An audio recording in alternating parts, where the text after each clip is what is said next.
Welcome to Freak Show Freakout episode 12. We're down to one more episode after this.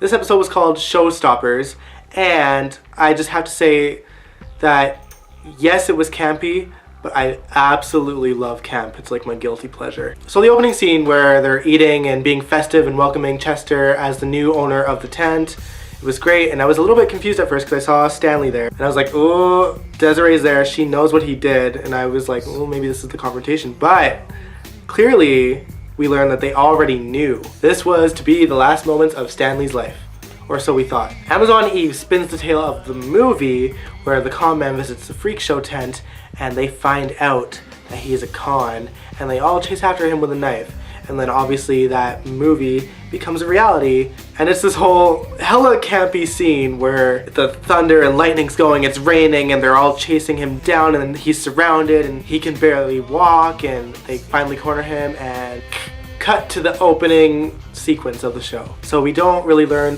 what happened to him until the very end, which I'll talk about a little bit later.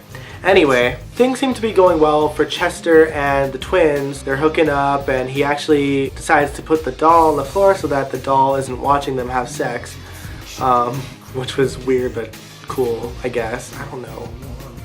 Bizarre. Anyway, soon after, Marjorie the doll is putting thoughts into his head that the twins are using him. And while that's going on, Dandy's paying a visit to the twins and gives them the file that has all the information about what he did to his wife and the woman that she was having an affair with, and basically outs him as a murderer. They decide not to be his assistant anymore, and that sets him off, okay? He's very angered and he wants to use them not as his assistants, but the girl that he would put inside the magic box where they saw them in half. But obviously she's like, hells no, and leaves.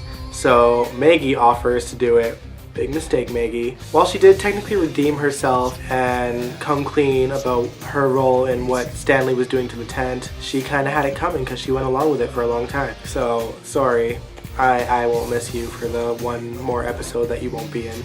Obviously, all the freaks of the tent are mortified as to what just happened, and so is Chester. He really believes that the doll made him do it, and he ends up murdering Marjorie, which led to like the best scene Neil Patrick Harris pulls in his run in American Horror Story. He goes and carries the doll in a blanket to the police station and turns himself in for her murder. It is hilarious, and like it just made the episode for me. It was funny as shit.